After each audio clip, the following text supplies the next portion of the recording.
Hi everybody, I'm Izzy Leonard, and today I'm going to be diving into two main parts of life on the Canadian Homefront during World War I.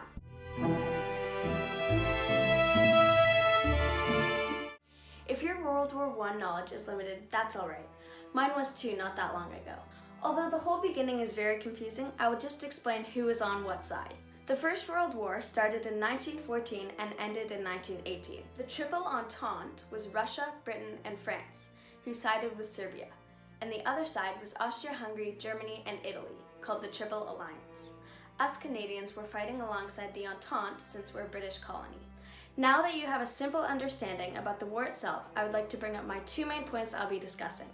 I will talk about how the role of women changed during the war and conscription. Now, when people think about the horrors of war, their minds always go to the soldiers, which is fair by the way, as they're the ones doing all the super dangerous stuff. However, in times like the war, life doesn't run as normal, especially when most places lost around half of their population as they went to go fight. Although it's a stretch to say anything good came out of the wars, one thing that is for sure is the decrease in sexism after. During the First World War, all the men had to leave their jobs and fight, so that left many jobs open that needed to get done. Of course, the women stepped up and proved that they could do the jobs just as well as the men could. One of their most important roles was working on the farms. Although many French-Canadian farmers didn't want to fight, conscription forced them to. Obviously, at any point if your main supplier of food leaves, it's an issue, but especially in times like the war, where almost all good resources were being sent to the soldiers. These women formed groups and motivated more and more people to help harvest crops. Unfortunately, at this time they were not getting paid very much at all. In the war, Canada went extremely in debt and couldn't afford to be paying these women good salaries. Luckily, their efforts didn't go unnoticed. A year after the war ended, women were given the right to vote and they got to continue doing their jobs. Now, going back to that word conscription, let's go into some detail about what that actually means. Conscription is what it's called when men are forced to fight in the war or the government will take away the right to their land. It is a truly horrible thing that seemed like it wouldn't need to be done in Canada. That was until the conscription crisis of 1917.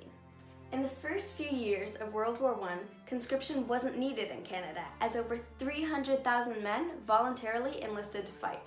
However, by late 1916, there was lots of casualties, and so we needed more people to fight.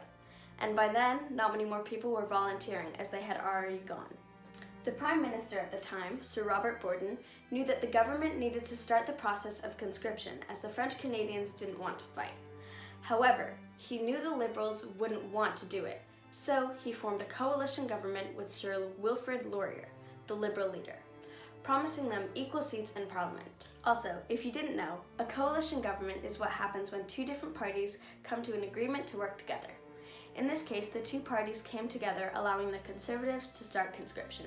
So, by 1917, conscription was in effect, and thousands of men were taken from their homes to go fight, many of which lost their lives.